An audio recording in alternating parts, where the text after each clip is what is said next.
కేటీఆర్ హరీష్ రావు పైన MP Chamala Kiran Kumar Reddy fire అయ్యారు. కాళేశ్వరం పైన హైకోర్టు తీర్పు విషయంలో కేటీఆర్ హరీష్ రావు ఎందుకు సంబరాలు చేసుకుంటున్నారని ప్రశ్నించారు. కాళేశ్వరంపై హైకోర్టు తీర్పులో సిబిఐ విచారణ ఆపమని ఎక్కడా చెప్పలేదని అన్నారు.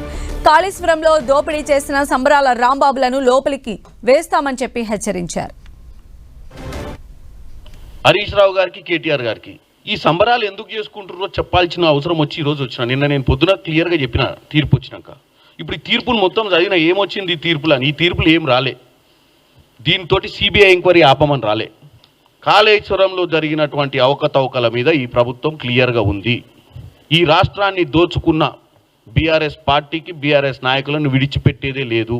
ఇప్పుడు ఇచ్చినటువంటి హైకోర్టు తీర్పును మేము శిరసా వహిస్తూ తీర్పుకు మర్యాద ఇస్తూ ఆ తీర్పులో ఏమున్న అంశాలను మా నిపుణులు దానికి కమిటీ పీసీ ఘోష్ కమిటీలో ఉన్నటువంటి ఏదైతే ఇప్పుడు వచ్చినటువంటి ఆర్డర్ని పరిశీలిస్తుర్రు. దాని మీద ఫర్దర్గా అదే కాకుండా ఇంకా ఎన్నో రకాల ఎంక్వైరీలు జరిగినాయి. నేషనల్ డ్యామ్ సేఫ్టీ అథారిటీ వాళ్ళది ఉంది రిపోర్టు, విజిలెన్స్ అండ్ ఎన్ఫోర్స్మెంట్ వాళ్ళది ఉన్నది. ఇవన్నిటిని పరిగణన తీసుకొని డెఫినెట్గా ఈ యొక్క సంబరాల రాంబాబులను లోపలేస్తాం.